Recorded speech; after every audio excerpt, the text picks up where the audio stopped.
everyone, welcome to my YouTube channel. My name is Jill, otherwise known as the Enlightened Target, and this channel is devoted to narcissistic abuse awareness and recovery, parental alienation, complex post-traumatic stress disorder, and anything and everything having to do with those three main topics. For many of my videos, what I will do is take the things that I have learned from either my personal experience or the research that I have done or from, professionals in this community that I know, and I will condense it into a context that would have been of benefit to me either as a young adult or when I first stumbled onto this word narcissistic personality disorder. And that is what I'm going to do for today's video. Today I'm going to be talking about what are the basic red flags to be watching out for to determine if someone in your life is a narcissist. And who and what to watch out for in the future. This video is only going to give you a really simple, basic formula and information about red flags because honestly, there are a million red flags to be watching out for. And many times you can get like information overload as far as what to be watching out for, which can be incredibly confusing and frustrating. So for this video, I just wanted to simplify all the information and give everyone a very simple, basic formula to determine if you are with someone who is a narcissist, as well as who to be cautious of in the future. It's a formula that everyone can use really without having to learn a bunch of different behavioral patterns and demeanors or terms and definitions. I do want to mention that narcissism is on a spectrum from what is called healthy narcissism on one end of the spectrum to narcissistic personality disorder or malignant narcissism on the other end of the spectrum.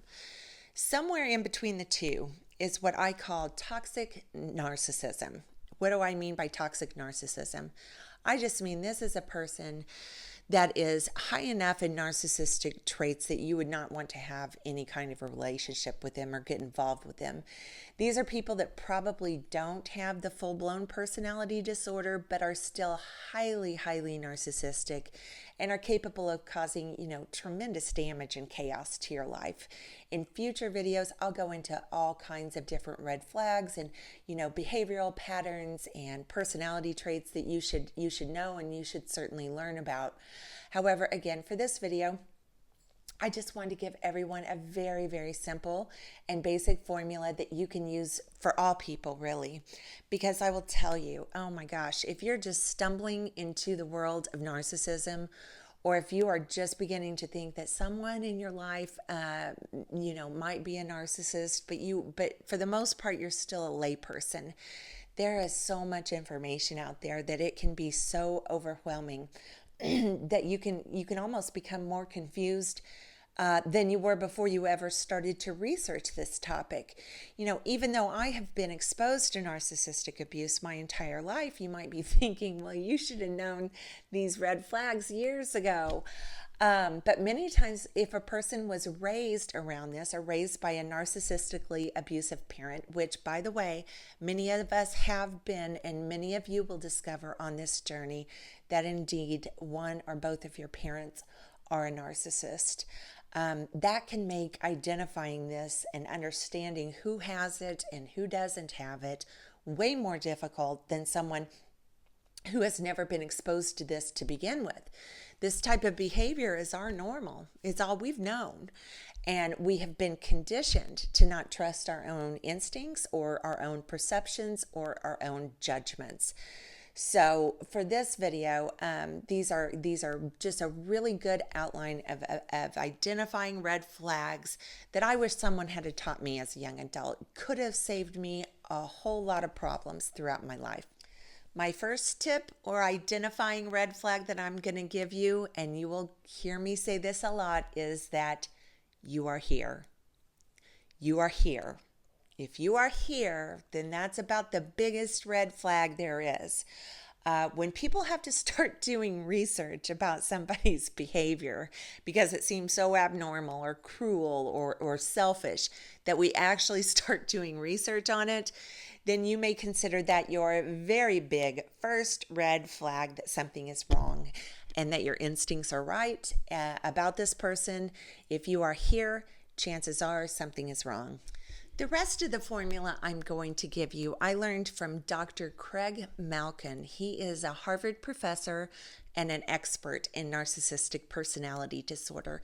He wrote a really wonderful book called Rethinking Narcissism, and in it he gives everybody a very simple formula that's easy to remember, which I love, especially for people who haven't learned anything about narcissism yet, or, very little and are just now beginning to learn. I think that this little formula he gives is a wonderful tool also that we can teach our teenage kids or young adult children, because it's easy to understand and it's easy to remember. So in his book, he advises people to be watching out for what he calls the 3 E's. Number 1, entitlement. Number 2, lack of empathy. Number 3, exploitative. So let's break this down. They will behave in an entitled manner, a superior manner. They will exhibit behaviors that they are, deserving of special treatment or care. Or maybe this will manifest that they don't believe that the rules apply to them, that everyone else has to live by. Whether that's, cutting in line at the grocery store, or taking things that don't belong to them, or maybe treating other people in a degrading or condescending manner. And entitlement can manifest itself in, so many different ways. And I'm sure everybody knows what entitlement means. So the first E to remember is entitlement.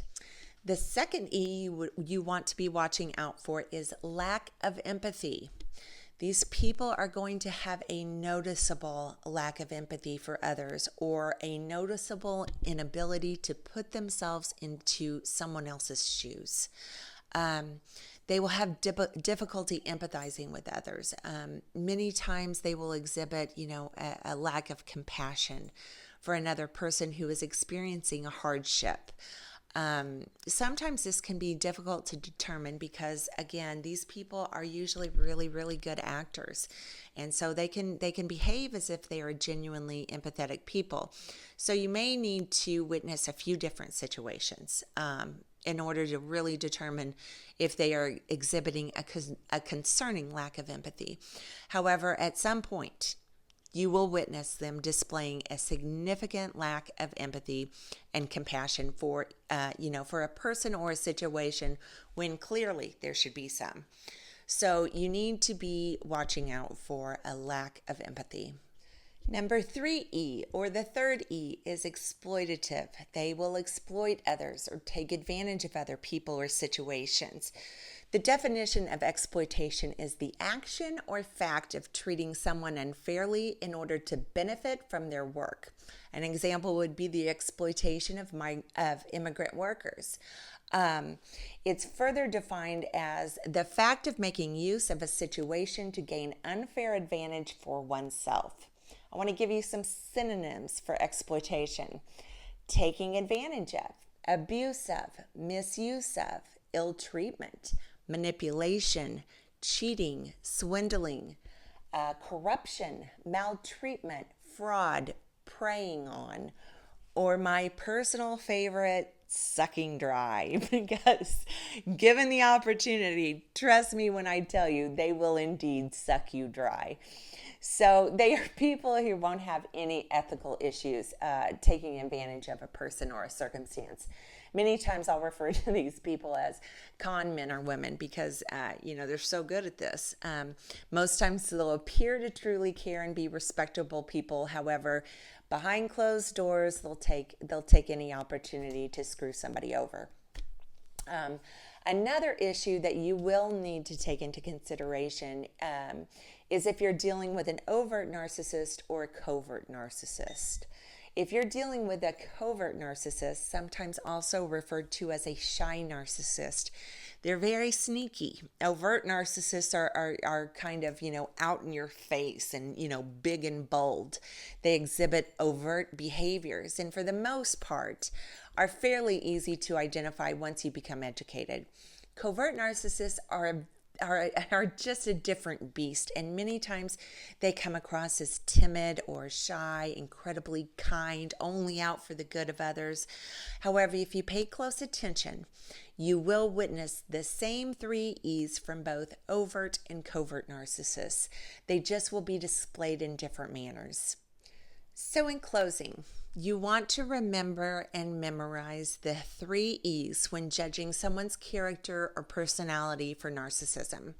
Number 1, entitlement. Number 2, lack of empathy. Number 3, exploitative. I would also like to mention how important it is for us to educate our, of-age children about narcissism. In my opinion, and you're going to hear me say this a lot, there should be public psychopathy education starting in high school. You're going to hear me saying this a lot.